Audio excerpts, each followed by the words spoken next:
The Grand Theft Auto series was the reason I started loving open world sandbox games. But these last few years since GTA, my love of open world games has kind of been on life support. So I decided to take a little road trip down memory lane by playing my favorite Grand Theft Auto games. I want to talk about why I love these games, how they evolved over the years, and what they meant to me at different points in my life. Can I learn to love open world games again? I was 8 years old when the first Grand Theft Auto came out. This was in 1997. It was this top-down 2D game. There's no way I can get my hands on this game. An 8-year-old, you would need like an older brother or a family member that's gonna lace you up with something like that. I didn't get to play it till Grand Theft Auto 2. This was in 1999, I was 10, and I was hanging out at a friend's place. He had an older brother who had a PC, who had a bunch of games that, as 10-year-olds, we would have never gotten our hands on. There were no parents in the house. Everyone was working. The kids were running the show. The animals were running the zoo, as the saying goes. And this older brother was really the gateway into violent games for children. Us being the children that wanted the violent games. Bless this man, he put us on to some classics. He busted out this game and he was like, hey, do you kids want to run over a bunch of people? And we were like, yeah. GTA 2 was still the same top-down style as GTA 1. It looked a little better, the cars handled a little better, but it still felt like a similar game. It wasn't this big 3D game that kids know it as today. A game like GTA 2 felt like this type of sandbox world I've just never seen before in my life. I didn't even know it was possible. I just remember being lost in it. Like, it felt like I was actually in that city, hovering over those people, driving the cars, engaging in all kinds of gang activities. Back then, games just didn't look like they do now, so like our imaginations had to do a lot of the heavy lifting. Like the GPU was in my brain. So this basic ass GTA game was like mind melting to me. There is no way in hell I would be allowed to have this game. My dad saw me playing Carmageddon once, and he was immediately like, no hitting people with your car games. And Grand Theft Auto was a major hitting people with your car game. It was a stealing car game. It was a murdering people game. There were strippers involved. They were maybe a little bit too focused on running people over, because every time you hit someone with your car, this giant score would pop up on screen. It was a little much. Like, the senseless violence wasn't the point of the game for me. It was the fact that I had this, what felt like actual open world. In an era of games where level design was very constrained, it was very tight, very boxy. GTA 2 was like, hey, you drive around, you figure it out. We just need this guy dead, or we need these drugs dropped off. So I think conceptually what Rockstar did in that era, they didn't even know they were creating like this entire new genre of game. Out of all the GTA games, going back to GTA 2, I would say has been the roughest. Like, I love this game in spirit. This game did so much for me as a kid, and I thought I'd be more excited playing it. After having played obviously modern GTA games, this top-down driving mechanic just doesn't hit the way it did when I was 10. Like, I drove around, I did a few missions, shot a few people, ran over a couple of folks, and then I'm like, okay, I kind of get it. This is the thing that started it all. 2 years later, GTA 3 came out, and this was Grand Theft Auto in a fully 3D world. This was like the leap from 2D Mario to 3D Mario. It was on that level. It blew our minds in that same way. Like, I know it seems silly by today's standards when you look at this game, but when this came out, people were genuinely like, should we let kids play this? This is just a giant murder simulator. And the media has been saying this in the 90s and parts of the 2000s about a lot of games, including Doom. No matter how shitty the game looks by today's standards, back then someone was like, should we ban this game? So GTA 3 was something I never even got to experience. It completely passed me by. I had no access to it. I didn't have my own PC at the time. I didn't know any friends that had the game. This game was in the same category as Halo for me. Just something I would watch from a distance, like a safari animal. My true love on a personal level with Grand Theft Auto did not begin until Vice City.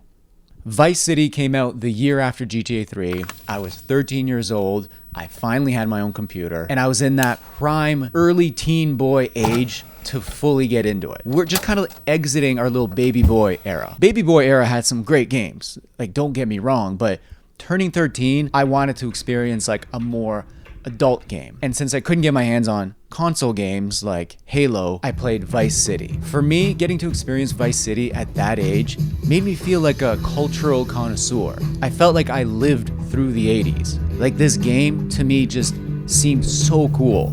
It had so much style. It was so colorful and bright. Like, the cars were cool. The fashion was fun. the aesthetic, the buildings, the blocky cell phones they used to talk. The 80s back then seemed as cool as what I imagine the 90s seem now. So for Grand Theft Auto to choose to go in this 80s Miami direction compared to the more like bleak and dreary GTA 3 set in New York direction, it just seemed like such a stylish decision. Like before I got this game on PC, I would just see these screenshots of you in Vice City on the cool bikes, in the cool clubs, with the cool suits. I was like, holy shit, Grand Theft Auto to me was always fun, but it reached this level of sexiness I didn't even know a video game could. Vice City originally came out on consoles. While I am bummed out I missed that, I'm pretty thankful I got to play it on PC because I got to play it with a mouse and keyboard. And there's something about the level of control you get with the mouse that's different than the analog stick on a PS2 at the time. This game was really when I started to realize like, holy shit, this open world thing is gonna be the future. I obsessively played Vice City for about a year and then I lost my gaming PC. Long story short, I got into a bunch of trouble. I forged a report card. I'm going to tell you the full story in another video, but that was it. No more Vice City on PC, no more Halo on PC. There was nothing after that. But still, that 1 year I spent with Vice City, I feel like I lived a whole lifetime. Like I felt like a made man. You know what I mean? Just this game blessing me with one of the best years of gaming in my life is the reason I was still excited to bust this out and play it again. I went in with no expectations. I'm like, these are old GTA games. My brain is like so calcified. How fun can they be? As I start playing it, I'm like, no, this game is still very fun. And because the writing in these games is so good, it didn't matter that I'm watching two characters that are basically made out of like rudimentary triangles talk to each other. That was my money, Tommy! My money! It felt like I was there in the room with them because of the quality of the acting and the writing. Shut up, sit down, relax. I'll tell you what we're gonna do. The next year, Rockstar did it again. They dropped San Andreas. This is when they were putting out these games like they had 1,000 monkeys just working on them on typewriters. Like, I don't know how they were making these games that fast. San Andreas took GTA into a different direction. They went more like LA West Coast vibe. It was cool. I appreciated that GTA tried to do a different thing with every game. I had no way to play San Andreas. I wanted to desperately. It just looked like such a cool evolution of the game, but I had no console, I had no PC. All I had was this buddy who had the game. And I'd go over to his house and I would just watch him play. He wasn't like, no, you can play, because he's obsessed with the game. It's like you're talking one addict hanging out with another addict. They're not gonna share the drug. By the time San Andreas came out, I was 15. It's like Rockstar was timing these games with what I was into as a kid. It was like everything I liked culturally in one game. The thing with San Andreas is this is when Rockstar started getting experimental. They started bringing in more like RPG elements to the game. You now had to work out, you had to eat food, you had to work on your stamina, you could get haircuts, there's more clothing options. They started experimenting by bringing in things they said they saw in other games like The Sims. I thought this was super cool as a 15-year-old. I'm like, damn, these games are getting so advanced. I could just live in the game now.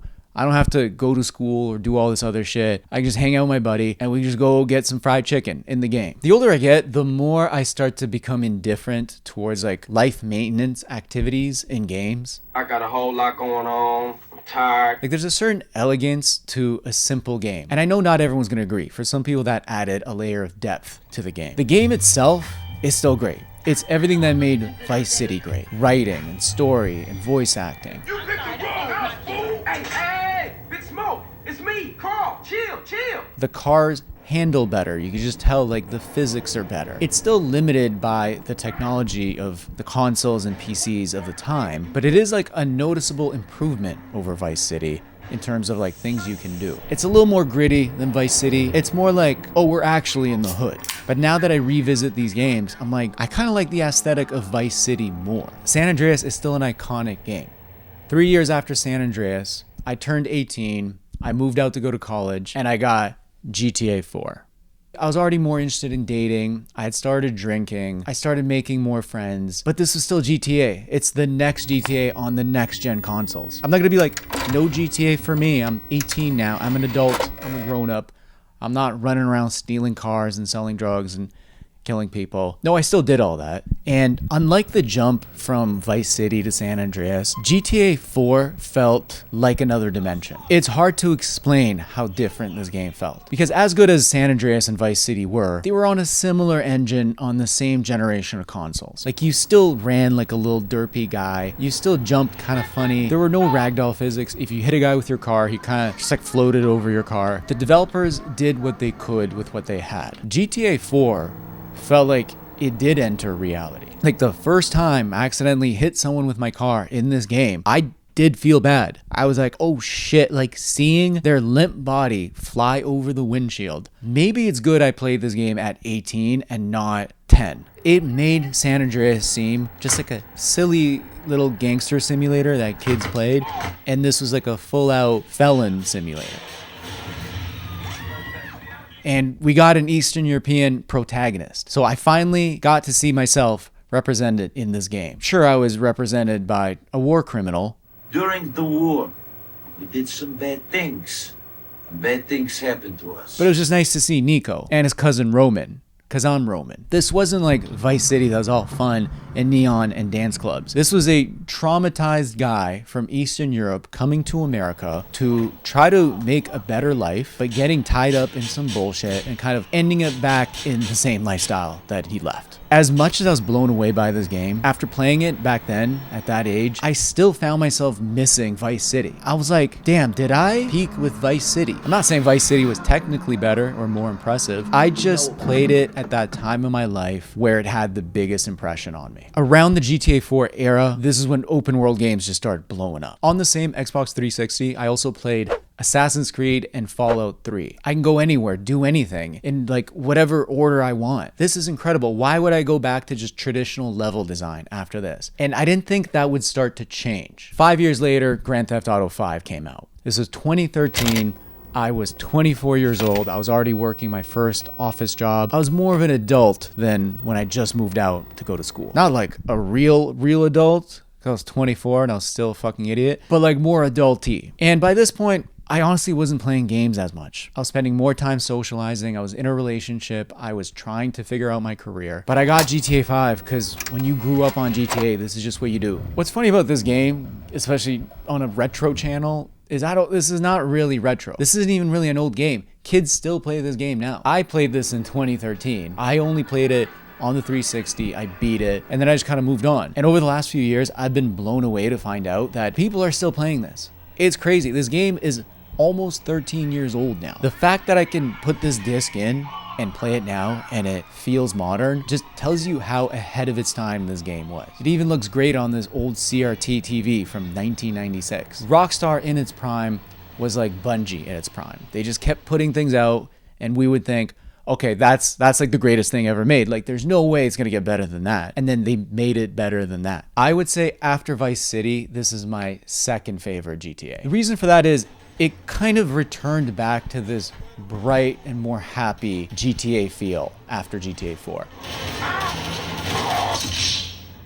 What's interesting about both GTA 4 and 5 is they ended up abandoning those RPG elements from San Andreas. They're like, let's just make GTA about the crimes and the gameplay and the story. They saved all that life maintenance stuff for Red Dead Redemption 2. It has been crazy just going through these games and seeing how far we've come. Seeing the technology progress, seeing the size of the game worlds, and I'm happy I got to even live through this era, seeing games start out as this like basic ass 2D blocks all the way into these crazy 3D worlds that just got better and better each time. But after GTA 5, something started happening to me. I did start to feel this sort of apathy towards open world games. The official death of open world games for me was Breath of the Wild. That was the last open world games I can definitively say I loved. I don't know why. I don't know if it's maybe like real life got heavier. I started worrying about the future more. I started worrying about my own financial stability. I just couldn't get excited about it. I've actually come full circle. I started going back to old school tight level design. I started checking out games I missed as a kid that had to work with the technical limitations of the time. And I started appreciating non-open world games again. Grand Theft Auto really sparked my imagination in a time where I needed it most, where I needed the inspiration, I needed the escape, I needed the freedom. It introduced people to this new genre of gameplay and storytelling. And for that, I think these games are always going to be classics.